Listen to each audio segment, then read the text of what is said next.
name is Ed Breen, and on behalf of the Fusion Arts Alliance, Marion and Grant County, we welcome you. Each week, we try to introduce you to an artist in Marion or Grant County who is doing work that is important to the artist and also to the community. And what we try to do is give you a look at their art, what they're doing, but more importantly, to try to find out the why of what they are doing. Our guest today is Tashema. Well, we're your guests. We're in your gallery. Tashema Davis. Yes. Hello. Thanks for having me. Thank you. I was trying to figure out where to start this, and I guess to start by saying you are at best a multidimensional person. Oh, thank you. You are teaching at Marion High School. Yes. You are running the Echo Gallery. Yes. You are a painter. Yes. You are a muralist. Yes. You are a book author. Yes. 6 of them. Yes. What have I overlooked? And a mother of 2 children. Yes. And a wife. And a wife. Yep. From all those things. In that order? No. We won't put that. Tell us about the journey to Marion, Tashema. You're from Gary originally. I am originally from Gary, Indiana, and that took me to Ball State University. In Ball State, I got my first degree in interior design, realized that was not the market for me, went back to school after subbing for Muncie. I substituted for a while, and then I landed up in an art class. And I just thought to myself, this is the perfect gig. So why don't I go back to school and get a master's in arts and a license to teach? And then from there, I was hired with Marion Community Schools, and it has been my first and only teaching job. Started at McCullough Middle School. Yes, I was split time actually at the high school and then at McCullough. And then I went to McCullough for a year after that and then back to the high school when Shepard retired. Now, are you the art department at the high school now? There used to be several art teachers. Are there still several? There's 2 of us. So it's myself and Nate Larson. Okay. Yes. Okay. So we split it where I do 2D and he does 3D primarily. Tell me about the fun of teaching art. Oh, I love teaching art. I love watching a student discover that art is their calling. That's the best part.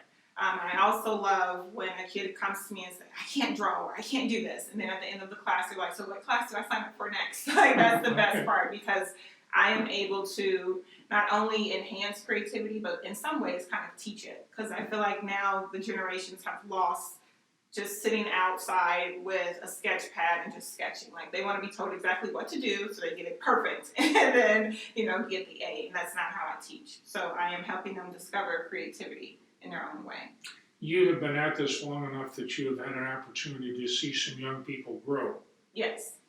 Talk about that. Is it fun to watch what they do after they leave your classes? It is, and sometimes I feel like they're still my kids. So when I see them or introduce them, I'm like, yeah, this is my high school student. They're like, you say this like I graduated college. I'm like, oh, goodness. But anyway, yes, it is. I feel like a proud parent when the kids come back and say, I'm working for this farm, or I'm doing this in India, or I moved here, or I'm exploring, Hawaii, or doing all sorts of artistic things. I just couldn't imagine. When you meet them in a classroom, you don't look at a person and say, oh, you're going to be the next whatever, whatever. You just teach them where they are. So to have them come back and share with me all the things that they've done and how the art program in high school affected that,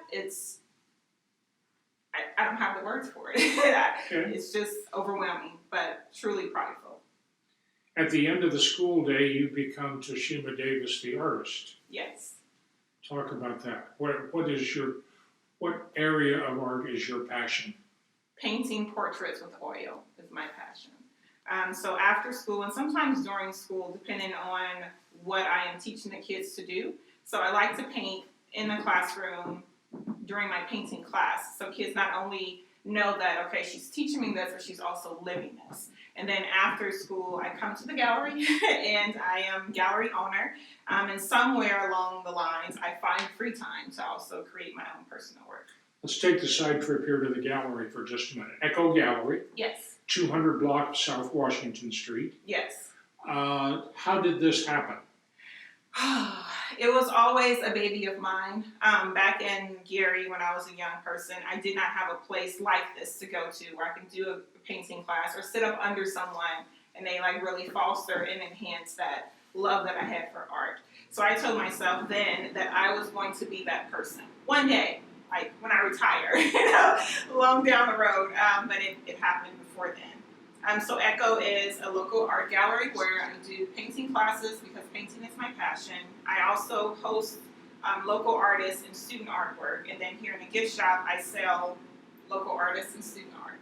And you have only been in this location now for, you said, what, 24 days? 24 days. Not yes. that anybody's counting. Okay. 24 days. Just getting settled in here. Yes. You were over in the Boston Hills Center initially, Mm-hmm. and have moved over here now. Correct. Where did the Echo name come from? I was looking for a name that truly described what it is that I want to do, what my heart's dream is, and that is to reproduce and upbuild artists. So I feel like Echo Gallery is like me showing what I do to someone else so they can like pick it up and reproduce and repeat what I've shown them. So like an echo. Do you want to create an environment here for artists to be in? You're not going to get to the point where you have artists working in here, or do you want to? That's a loaded question. Yes, I have big dreams for Echo. I do want it to eventually be a place that can house studios for local artists if they don't have a place. I do also want to have a position or a place where artists can teach like I'm doing, but they can also teach their gift. Like, I'm a painter, so I teach painting, but if there is someone who wants to teach sculpture or jewelry making or whatever, I want Echo to eventually evolve and be that sort of thing. I have to read something that you just said a few minutes ago before we started recording this. I like to paint beautiful pictures of brown-skinned people. Yes. Kind of sums it up, doesn't it? It does. I think that's what my work is about. It took me a while to figure out that is my calling, but that's what I love to do. Tell me why. Well, back when I was in college, looking throughout the history books, I saw beautiful things, you know, and I was told this is traditional art. This is mastery. This is the level that you should be at. This is what you should aspire to be. But I never saw anything that looked like me on those pages. And then even when I visited Italy, I didn't see myself. I just saw what was taught to me as traditional Dead art. Italians. Yeah. Yes, but very masterful, technical. I'm not saying that it's not traditional art. What I'm saying is I did not see myself represented. A beautiful brown person, I didn't see that. So then that's all I know. So that's what comes through my work. And now, even more so, I think it is very important because representation matters. And I'm raising 2 little brown girls. So it's important for me to show them how beautiful they are and to put them in books and to put them in paintings so that it becomes their reality because it wasn't mine. There is a long tradition of art in the Black community, the African American community. There have been a number of really accomplished artists who recorded and interpreted the Black community. Are they beginning to get more recognition, more gallery time, more gallery space now? I can't speak for all, but from what I've seen and read and watched, I believe so. I believe the spotlight is on the African American right now. So if you were an artist already working, you know, it's not just, ooh, everyone's looking now, so let me do something. But if you were already grinding and already behind the scenes doing all of that work, I feel like now the spotlight is on, you know, the African American culture. So yes, they are being exploited. It's not the right word, I don't think. Brought to the light at this time. Okay. Yes. All right. Talk about, one of the things that you have done is several murals in the community. Some are interior, some are exterior. Most recently, you did the urban wall in Upland. Yes. Talk about that. The name of that is Black is the Sum of All Colors. Correct. Which is a beautiful title. Thank you. Yes, so the mural in Upland, Troy reached out to me and wanted Black art on his wall because of everything that was happening with George and all of the political stuff that's happening right now. He wanted to represent that, you know, for him, Black lives does matter, or they do matter. So we had a discussion, and we came to the conclusion that, you know, I paint beautiful things, and I didn't want to paint anything that was negative or that was going to evoke trauma. So I did what I do best, and I painted a beautiful Black woman. Okay. And how's it being received in the community? Oh, I was blown away. It was very, very positive. And like I stated for the paper once before, I started the mural with a lot of fear because, I'm not from this area. And then when you hear of, a Black person going to Upland to paint a Black mural, it's like, well, I don't know. What should I expect? Now, we are getting into stereotyping. Yes, we are. But there's not a significant Black population. Correct. So that was what I was going in with, that stereotype. So that stereotype produced that fear. But as I was painting, people would come by and honk their horns and, stop and talk to me and ask questions and cheer me on. So that fear kind of diminished. But to be honest, when I started, I was very fearful. But at the end, I was very proud. And I was so thankful that the community accepted the piece. Murals and urban walls have kind of taken on a new meaning. Maybe they're taking on a political meaning that the artist doesn't intend. Now, I don't know. I can't make that judgment. Do you like doing urban walls and murals? I love painting murals, and I love painting African Americans, and because that's who I am, and it just happens to be that during this time, I'm able to do that more because of what's going on. And I am not a political person by any means. I just like to paint beautiful things. So if you ever give me a 30-foot by a 15-foot wall and say, hey, I'm going to go crazy. Let's talk about some of the other things that you're doing. You're talking about at some point you're going to have a show of things that none of us have seen yet. Yes. So I am working on what I said was my life work. You said I was too young. But I am working on a solo show which entails of 3-foot by 7-foot paintings on panels of unstretched canvas. And it is, to me, my coming out as an artist. So it is work that only close family has seen so far, but it is a work that I'm very proud of, and I'm ready to show my community and the world. Do you have a venue for this show? We are in the works. Before COVID, I had a spot at the 1920 Gallery on campus, Iowa University. So we are in the IWU campus. Yes. In the Barnes Student Center. Yes. Okay. So I haven't made any contacts with anyone who's over it as of yet, but that is where my location is. There's a gallery downtown in the 200 block of Washington Street. You thought about putting it in? Yes, I have thought about putting it in Echo, but I really wanted it on campus for several different reasons. I feel like campus will enable the work to be seen by a community that probably won't, haven't come downtown yet. But after I show it there, then it'd be here, then it'd bring them downtown. So that's what Talk about the books. You have 6 books now. Yes. So I have illustrated 6 children's books. I started 2 years ago when Zeta was 4, and I realized that she was a storyteller. At first, I thought she was just repeating stuff that she's heard or seen on television. Then I realized, as I listened closer, that she was really telling stories to her little sister. Tell us about her. Where is she from?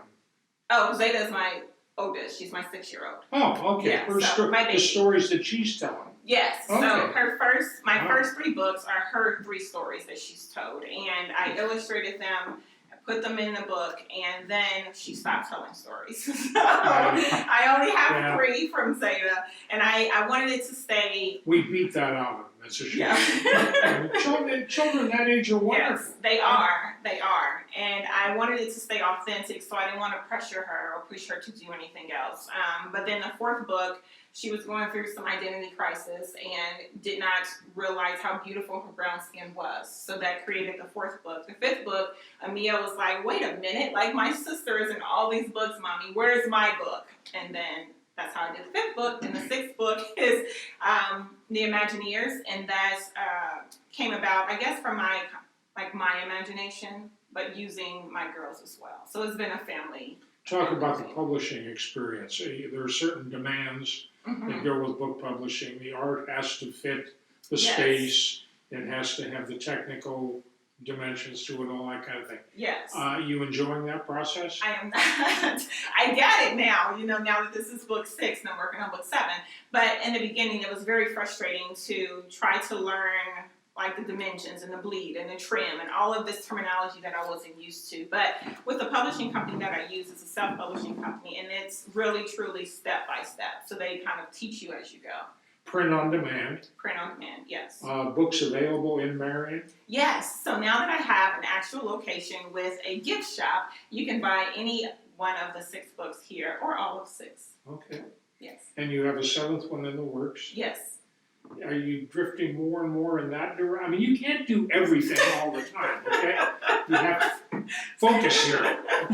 Yes. You want to do a lot of books? I do. Do you really like that dimension? I love it a lot because not only can I continue to draw and bring things to life, but I can tell a story. And I can also represent my family, represent brown children, and like get the message across more frequently than I can do a painting. Like, people are more apt to buy a book because you don't have to have that awkward, like, where do I hang this face that's just staring at me, because I love portraits. But with a book, you can buy it, you can read it, you can pass it on. You were transplanted from the region. Yes. Talk about the Marion experience. You've lived here for several years now. Yes. Talk about the art climate in Marion. Now that I feel like I am part of the art climate, it's definitely here. The more or the longer I've been, the more I realize there's so many great people who have come through Marion, and there are so many great gifts and talents who are still here. I think now in 2020, it's an uprising, and I feel like a lot of people are coming out of the woodworks, coming out of hiding, coming out of the basement, coming out to start this art movement, and I think it's going to be pretty powerful. Talk about how art fits into life in Marion. Marion's basically, it's an industrial town, we know that. We're not Harvard Square. Right. Tell us about learning to absorb and appreciate art in a community that is not given to doing that. I don't know. With me, I feel like the community has welcomed me. Everything that I've tried to do, I've been supported. Everything that I have done, I mean, even this beautiful place, I've been supported all along the way. So I feel like as an artist, the more I work, the more opportunities are allowed to me. And I haven't had any negative feedback, any negative pushback, or any of those things. It's always been, Tashema, how can we help? Tashema, what can we do? So as an artist, I feel very fortunate in Marion community. Aside from the show that you want to do, what's in the midterm future for you as an artist? What do you want to be working on? I really want to, as an artist and illustrator, complete 12 books in 2020. So I'm working on book 7. As an artist, as far as a painter, I want to finish my solo work and present that to the community in August, so in a few months. And then eventually down the line for Echo, I want Echo to be known in Marion as a place where young and up and coming artists can come and hang their work, can come and discover the professionalism of being an artist in a small community. What have we not asked you that you want to talk about? It's about art, so I think we've covered all the art-related things. So I think we're good. Tashema Davis, we thank you. Thank you. I appreciate it. On behalf of the Fusion Arts Alliance, Marion and Grant County, we thank you for tuning in, watching this, and we will be back with another artist next week.